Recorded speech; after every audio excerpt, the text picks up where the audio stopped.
엠프제가 평강공주래요. 땡티제는 살짝 히틀러. 독재자라 하더라고요. 서울 강의하고 있는 평강공주 엠프제 한아름이라고 합니다. 독재자라네. 독재자랍니다, 저보고. 너무 명쾌하지.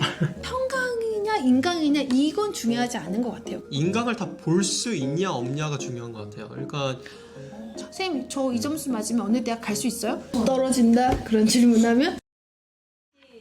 안녕하세요. 네, 안녕하세요. 여러분 안녕하세요. 반갑습니다. 여러분의 수학적 자신감을 뿜뿜하게 만들어줄 수 있는 한아름입니다. 네, 안녕하세요 여러분. 여러분들의 멘탈을 단단하게 잡아줄 박찬솔이라고 합니다. 만나서 반갑습니다. 두 선생님 다 편입을 직접 하셨죠? 그렇죠? 네네. 좀 부모님들 반응이 어떠셨나요? 자, 일단은 저희 가족 자체가 서로 신경을 잘 안 씁니다. 그래가지고 좀 각자 도생하는 마인드라서 서로 신경 안 씁니다. 네. 저는 28살에 편입했거든요. 엄마가 하지 말라고 해서 내가 안 하는 스타일은 아닌 거죠. 그래서 부모님의 의견이 중요하지 않았습니다. 저의 의지가 중요했기 때문에. 대입과 비교했을 때 편입 부모님들의 양은 어떤 게 있을까요? 부모님들이 어떤 마음일까? 이제 자식들이 편입한다고 했을 때 여러 가지 마음이 들 텐데, 일단은 수능은 필수인데 편입은 선택인 거잖아요. 만약에 안 되면 어떡하지? 1년이란 시간이 흘러가고 돈은 돈대로 쓰고 나는 뭘 얻지라는 기회비용적인 부분을 좀 생각할 수도 있을 것 같고, 편입을 해서 잘 됐다더라라고 하는 친구들이 있으면 좋을 텐데 그런 경험이 좀 부족하시면 많이 걱정하실 것 같아요. 보통 대한민국 사람들이 굉장히 좀 독립성이라든지 자립성이 좀 낮아요. 부모님이 계획한 대로 따르거든요. 이 편입이란 건 보통 자녀가 들고 가져옵니다. 내 자녀는 항상 내가 계획한 대로 따르고 있었는데 갑자기 내가 생각하지도 못한 이 편입이라는 계획을 들고 나오네? 조금 당황스러울 것 같고, 독립적인 그런 결정을 하게 되는 거잖아요. 걱정이 들지 않을까 싶습니다. 되게 신기하다. 그래서 저희가 오늘 부모님들이 직접 질문해 주신 걸 바탕으로 선생님들께 한번 답을 들어보고 싶거든요. 사연을 하나씩 제가 읽어드릴게요. 네. 주변에서 편입이 어렵다는 이야기를 들었어요. 다들 공부를 엄청 열심히 한다고 하는데 우리 애가 그렇게까지 할 수 있을까요? 일단 공부를 한다는 것 자체에 좀 초점을 두자면은, 공부를 하기 위해서는 저는 그 환경이 중요하다 생각을 하거든요. 공부를 이제 열심히 하는 학생들은 그 학생뿐만 아니고 대체적으로 주위에 있는 학생들도 열심히 합니다. 내 아이가 공부를 열심히 할 수 있는지 없는지를 보기 위해서는 그 열심히 할 수 있는 환경을 한번 줘야 되지 않을까 생각을 합니다. 사실은 고등학교 때는 부모님이 해라 라고 해도 안 했던 애들이 군대를 다녀오고 어떤 동기부여에 의해서 엄마 나 공부를 좀 해보고 싶어, 좀 도와줘 라고 말을 한다라든지, 아침 일찍부터 밤까지 공부하는 모습들을 보여준다면 잘해보자 라는 그런 응원의 메시지가 굉장히 필요한 것 같아요. 부모님의 보살핌, 나에게 건네주는 어떤 그런 눈빛, 신뢰감, 이런 것 때문에 엄마한테 아빠한테 실망시켜드리고 싶지 않아서 더 열심히 하게 됐다, 그런 얘기도 하더라고요. 우리 자식이 그동안 공부를 열심히 하지 않았는데 말로만 저렇게 한다고 하지 않을까라고 걱정 때문에 그렇게 말씀하시겠지만, 이 1년? 그래, 내가 한 번 더 너 믿어주고 서포트해줄게 라는 한 번 더 믿음이 더 필요하지 않을까. 애 셋을 키우고 있는데 제가 지금 우리 학생들을 바라보는 마음이 그래요. 네. 공감 1도 못하고 나한테 한마디 더 하려고. 서울 중위권 이상의 대학교를 목표하는데 모의고사 점수를 보니 많이 낮더라고요. 괜찮을까요? 몇 점을 맞아야 안정권인가요? 모의고사에서 100등도 못 든 학생이 서성한 가는 케이스가 있고, 맞아. 10위권 안에 들던 학생이 올킬 당하는 경우가 있어요. 이거에 대해서 너는 무조건 여기야, 무조건 이거야, 이게 정말 안 됩니다. 그래서 어떻게 보면 편입반이 좀 더 재미가 있어요. 반전 매력이 또 있는 그런 게임인 것 같아요. 이 점수 때문에 어딜 갈 수 있지? 그건 모르고요. 내가 어느 부분에서 틀렸는지, 어느 부분이 부족한지 명확하게 파악을 해서 앞으로 어떤 부분을 더 집중을 할 것인지 그 부분을 좀 집중을 할 필요가 있다고 생각을 합니다. 그래서 지금에는 점수 그렇게 크게 걱정 안 하셔도 됩니다. 일단은 수학 모의고사가 난이도에 따라서 너무 사실 성적대가 좀 다르기 때문에 몇 점이 중요하냐는 사실 크게 중요하지 않은 것 같아요. 4월 모의고사가 좀 많이 어려웠습니다. 제가 출제했는데 작년에 40점대였던 친구가 있었거든요. 그 친구 올해 서강대 갔어요. 50점대였던 친구는 중앙대를 갔어요. 나의 공부하는 방향과 복습에 대한 피드백, 그래서 앞으로 어떻게 할 건데 여러분의 계획을 갖고 있니? 전 이게 더 중요하다고 생각해요. 과목 수가 적어서 수능보다 가능성이 있어 보입니다. 다만 그만큼 공부 잘하는 애들도 뛰어들 텐데 1년 만에 따라잡을 수 있나요? 승산이 있을까요? 수능 9등급인 친구도 중앙대 소프트웨어를 보내봤거든요. 뭐 미용했던 친구도 한양대 기계를 보내봤어요. 그래서 편입시험이 수능하고 차이점이 있다면 수능은 일단 인원이 엄청 많고 그 안에 1등급인 친구들도 어마어마하게 4%에서 10% 엄청나게 많다면 편입은 그렇진 않다라는 거. 편입은 집중력과 노력에 대비해서 그거에 대한 결과물이 충분히 보상이 된다는 것 같아요. 그리고 그런 경쟁의식보다는 목표의식이 더 필요한 것 같아요. 내가 하고 싶은 거를 달성하기 위해서 공부를 하는 거지 누군가를 이기고 누군가보다 더 높이 올라가야 된다라는 마음으로 편입 준비를 하면은 좀 공부가 재미없을 것 같고 좀 금방 지치지 않을까 하는 생각이 듭니다. 결론적으로 말하면은 내가 1등급, 2등급 하는 그런 친구들 이길 수 있을까? 뭐 이기지는 못해요. 근데 경쟁은 아니에요, 이게. 목표는 결국 합격을 하는 것이기 때문에 걔네들보다 점수가 덜 나오더라도 합격만 하면 끝인 거예요. 1등급, 2등급 많지가 않아요, 그 학생들이. TO를 다 잡아먹진 않는다. 경쟁의식보다는 목표의식을 잡아야 된다. 맞습니다. 저는 반수를 생각했는데 아이는 편입을 해보겠다고 하네요. 영어는 잘하지만 수학 성적이 안 좋거든요. 자연계 편입이 가능할까요? 영어라도 소질이 있어서 너무 다행입니다. 수학은 이게 사실은 학습량이 굉장히 많아요. 시험을 쳐야 되는 과목들에 대해서 빌드업을 잘해줘야 돼. 수학에 자신이 있다 없다를 떠나서 합격을 하겠다라는 의지가 먼저 1순위인 것 같아요. 고민하는 시간에 그 시간조차도 아깝다. 빨리 시작하시는 게 최선의 답이다 라고 말씀드리고 싶네요. 수능 2등급 인서울 4년제 재학생입니다. 편입 준비는 7월부터 하려고 하는데 짧은 기간 임팩트 있게 준비할 수 있는 방법 조언 부탁드립니다. 이제 7월부터면은 사실 하반기부터 시작을 하는 거잖아요. 보통 기존에 있던 학생들은 상반기에 조금 영어 비중이 높고 하반기부터 수학 비중이 좀 많이 높거든요. 그래서 만약에 이 친구가 영어 좀 베이스가 어느 정도 있는 학생이다. 그러면은 사실 그때부터는 수학에 좀 많이 집중을 해도 괜찮은 거죠. 근데 만약에 내가 수학은 이미 있는데 영어 베이스가 많이 부족한 상태이다. 근데 7월 달에 시작을 할 거다. 자, 그러면 거기에 따라서 그 학생 개인별로 조금 한번 상담을 해볼 필요가 있지 않나 싶습니다. 7월 달에 시작해서 한양대를 갔다.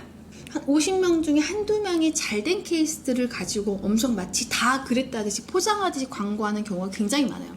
제 학생 중에 전적대가 광운대학교였어요. 그러니까 영어 수학 정도는 한 2등급은 했겠죠? 2등급 했었고 7월 달에 시작을 했어요. 학교 병행하면서 영어 수학을 현강을 다 다녔어요. 결론적으로 한양대 융합전자를 붙었어요. 그 친구는 의지가 강했기 때문에 그거를 힘들다고 생각하지 않고 즐겁게 해낸 케이스가 였던 거예요. 또 반면에 비슷한 전적대를 가지고 있고 비슷한 성적이지만 그 정도까지 결과가 안 나오는 친구들도 분명히 있어요. 기본적인 베이스가 더 중요할 것이냐, 그게 아예 안 중요하다고 말하지 못하겠어요. 솔직히 7월 달에 시작을 했기 때문에 그것도 어느 정도 중요해. 근데 더 중요한 거는 나의 의지력, 이거를 즐길 수 있는 마인드. 난 어차피 늦게 시작했어. 남들보다 늦은 거 사실이야. 그거 부정하지 않겠어. 난 남은 6개월 미친 듯이 할 거야 라는 본인의 마인드가 훨씬 중요한 것 같아요. 그래서 지금 내가 몇 등급이야, 이거를 지금 하면 될 수 있을까요? 내가 점쟁이가 아닌데. 우리가 점쟁이가 아니잖아요. 근데 그걸 우리한테 물어보는 게 아니라 본인의 마인드에 대해서 확답을 받고 싶다면 이거는 너 의지가 제일 중요한 것 같아 라고 말해주고 싶어요. 또 이 친구 같은 경우는 조금 더 명확한 그 가이드라인을 저희가 주기 위해서는 이 학생에 대한 정보를 알아야 될 게 좀 많아요. 그래야 우리가 좀 더 명확하게 이렇게 하는 게 좋을 것 같다라는 가이드라인을 줄 수 있을 것 같습니다. 점쟁이가 아니야라는 말이 너무 공감 가는 게 친구들이 이거 되게 질문 많이 하잖아요. 제가 토익이 몇 점인데, 수능이 몇 점인데, 몇 개월 만에 여기 어디까지 갈 수 있을까요? 어느 학교까지 갈 수 있을까요? 떨어진다? 그런 질문하면? 네, 쌤이라면 뭐라고 대답해 주실 것 같아요? 네, 이제 아까 뭐 7월에 시작해서 뭐 한양대 간 케이스 뭐 있다 했잖아요. 저는 8월에 해서 되긴 했는데 7월 달에 시작해서 한양대를 갔다. 한 100명 중, 한 50명 중에 한두 명이 잘된 케이스들을 가지고 엄청 많지. 쌤이 8월 때 한 거? 쌤 8월에 준비? 전 8월에 그래. 그래서 한 4개월, 5개월 그래. 준비해서 된 케이스라서. 지방에 거주하고 있어서 인강으로 듣고 있는데 다들 무조건 현강으로 가야 한다고 하네요. 인강만으로 편입은 불가능한가요? 제가 할까요? 제가 하겠습니다. 네네, 알겠습니다. 언니 합격할 수 있어요. 정말 군대에서 준비해서 성균관대 수학과 갔고요. 100% 인강만 해서 올해 한양대 기계, 성대 기계 동시에 붙은 친구들도 많아요. 본인 노력이지 컨텐츠를 형강이냐 인강이냐 이건 중요하지 않은 것 같아요. 형강이 잘 안 맞는 친구들도 있어요. 그러면 인강으로 토스도 시켜줘요. 형강의 호흡하고 인강의 호흡은 다르거든요. 그 친구는 인강으로 제가 전환을 시켜주면서 어떻게 공부를 해야 되고 학원을 어떻게 활용해야 되는지까지 가이드를 잡아줬어요. 각기 장단점이 있기 때문에 내가 경제적인 부분과 시간적인 부분을 모두 다 고려해서 가장 합리적 선택을 하는 게 맞다고 생각해요. 어떨 때 인강이라고 생각해요? 어떤 학생? 일단은 지금 3, 4월 달에 제가 현강 수업을 했을 때 이 친구는 현강은 스피드하게 진도도 나가고 문제도 풀고 이해도 되고 해야 되는데 내 마음에서 이해가 안 가면 귀가 다쳐요. 눈이 감겨요. 그래서 나는 그 친구를 깨워야 돼. 근데 그 친구도 괴로운 거야. 이제 끝나고 복습 동영상을 보거나 인강을 다시 복습을 할 때 보면은 잘 되거든. 왜 일시정지 누르고 필기도 하고 정리도 하고 하면서 이거 훨씬 잘 된대. 그럼 너는 인강이 맞는 거야. 괴로워할 필요 없는 거예요. 현강이 답이라고 생각하진 않아요. 일단은 인강으로 합격을 할 수 있냐 없냐를 떠나서 인강을 다 볼 수 있냐 없냐가 중요한 것 같아요. 전체적으로 우리나라 이제 인강이 엄청 많잖아요. 근데 인강 완강률이 5%에서 10%밖에 안 된다 하더라고요. 내가 전에 어떤 학원을 아니면 어떤 인강을 아니면 내가 어떤 계획표를 짰는데 그거대로 진짜 살았는지 산 경험이 있는지 철저하게 내 계획대로 사는 사람인지를 먼저 판단을 한 후에 그 다음에 내가 인강을 들을 수 있는 사람인지 아닌지부터 판단하는 게 좋지 않을까 생각을 합니다. 너무 명쾌하세요. 너무 좋습니다. 제가 교재 판매되는 양을 보잖아요. 미적분 양이 1년에 1000권이 판매가 돼요. 그 다음 저기 다변수거든요. 다변수가 500권으로 줄어요. 미적분으로 시작했다가 완강을 못하고 다변수로 못 넘어간 친구들이 그렇게 많은 거예요. 그럼 다변수에서 선대 또 줄어요. 그럼 그 중에서 이거를 끝까지 버티고 외로운 싸움을 해내야지 합격하는 거예요. 어떻게 하면 학생들한테 완강률을 높여줄 수 있을까라는 이벤트 생각 고민도 많이 해봤거든요. 그래서 지금 하고 있는 것 중에 하나는 완강 이벤트를 하고 있어요. 뭔가 동기부여 계속 시켜주는 거죠. 저 같은 경우는 인강을 나 혼자 하고 있으니까 주변에 누가 있는지 모르잖아요. 그런 거를 좀 보완하기 위해서 이제 온라인 클래스 같은 거를 이용해서 좀 같이 혼자 하는 거 아니고 같이 할 수 있는 동력을 좀 주고 있어요. 그런 부분들도 잘 활용하시길 바라겠습니다. 한 5%에서 10%만 완강을 한다고 했잖아요. 다시 말해서 내가 완강만 하면 내가 상위 5%, 10%가 되는 거거든요. 완강만 한다 하면은 제가 보기엔 진짜 어디든 붙는다고 봅니다. 도사 맞네. 저희는 과외를 생각했거든요. 학생이 많은 학원에서는 실질적인 관리가 불가능하다고 생각했기 때문에요. 브라운 편입은 관리가 잘 된다는 후기가 많던데 어떤 걸 해주시는 건가요? 일단 제가 오늘도 지금 이 영상 촬영하기 전에 학생들하고 줄 상담을 하고 왔거든요. 질응답도 받아주고 너가 지금 부족한 게 이게 부족한 거네. 이번 주까지 이걸 해보고 이번 달에 이걸 하자. 그리고 어떻게 하자라는 계획을 잡아주는 거예요. 결국은 야 너는 왜 이렇게 못해? 이걸 말한다고 애가 변화가 되진 않잖아요.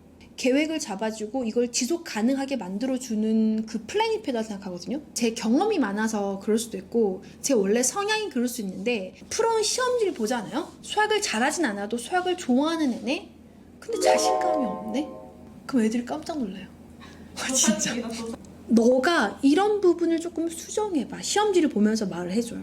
충분히 잘해. 근데 너 스스로에 대한 너 믿음이 좀 부족한 것 같아. 선생님 그럼 제가 제 스스로에 대한 믿음을 올리려면 어떻게 해야 되는 거죠? 학습량이 받쳐줘야지 본인 스스로에 대한 믿음이 생겨요. 내가 이 문제를 풀어서 맞췄다 끝나는 게 아니라 내가 마치 선생님이 된 것처럼 누군가한테 설명할 수 있을 만큼 공부를 농도 진하게 해보는 거예요. 현강에서 제가 해줄 수 있는 관리적인 부분은 그런 계획 세워주고 시험지에 고쳐야 될 부분을 봐주는 것 플러스 알파적으로 이 친구의 멘탈 관리, 마인드 관리, 자신감을 심어주는 것까지 저는 그게 필요한 것 같아요. 특히 수학은 더더욱더 엄마라서 그런가 봐. 그런 것 같아요. 뭐 저도 영어도 비슷한데 지금 제가 하고 있는 게 학생들이 신청을 하면은 어떻게 영어 공부와 그리고 영어 공부 비중이랑 수학 비중을 어떻게 잡아야 될지 그 갈피를 좀 잡아주는 상담을 진행을 하고 있고요. 좀 잘하는 분야 다 달라요. 수학에서도 잘하는 부분도 다르고 영어에서도 잘하는 부분이 또 다르기 때문에 그거에 맞춰서 어느 부분에 좀 더 집중을 하면서 그래도 어떻게 학습을 하면 좋을지 이야기를 해주고 있긴 한데 근데 이제 아는 선생님이라는 좀 다른 점은 공감이라든지 뭐 그렇게 하는 편은 아닌 것 같고 그냥 실질적으로 좀 제시를 하는 편인 것 같습니다. 좋아요. 차가운 것과 뜨거운 게 왔다 갔다 하는 것도 나쁘지 않지 않을까. 맞습니다. 실제로 저번 인터뷰에서 제가 학생들이 슬럼프 와가지고 고민 상담하면 뭐라고 해주세요 하니까 유산소 운동을 하래요. 근데 뭐 좀 정신적으로 좀 힘들다, 뭐 슬럼프에 빠졌다라고 하면은 뭐 이제 뛰라라고 말합니다. 네. 유산소 운동을 해라라고 합니다. 사실 우울하면은 사람이 허무주의에 빠지는 거거든요. 그럼 100세 시대에서 편입 준비하는 게 길어야 1년, 2년이잖아요. 일시적인 슬럼프다. 요즘 티발롬이라고 아세요? 내신이나 수능으로 입학한 학생과 편입생 간에 차별이 있지 않나요? 적응을 잘할 수 있을지 걱정입니다. 제가 생각했을 때 저는 제가 학교 다닐 때 그런 차별이 없었거든요. 오히려 편입을 해서 들어간 친구들이 성적대가 좋았어요. 중간 기말고사 보면은 뭐 탑10 안에 거의 다 항상 들었기 때문에 되게 열심히 한다. 리스펙하는 느낌? 좀 있었던 것 같아요. 저는 편입이 됐든 뭐가 됐든 내가 욕먹을 짓을 하잖아요. 어떠한 사회 집단에 들어가서 비사회적으로 한다. 그럼 욕을 먹게 되는 거고요. 사회인으로서 잘 행동을 한다. 그러면 욕먹을 일이 전혀 없습니다. 비문학 지문을 하나 들은 느낌?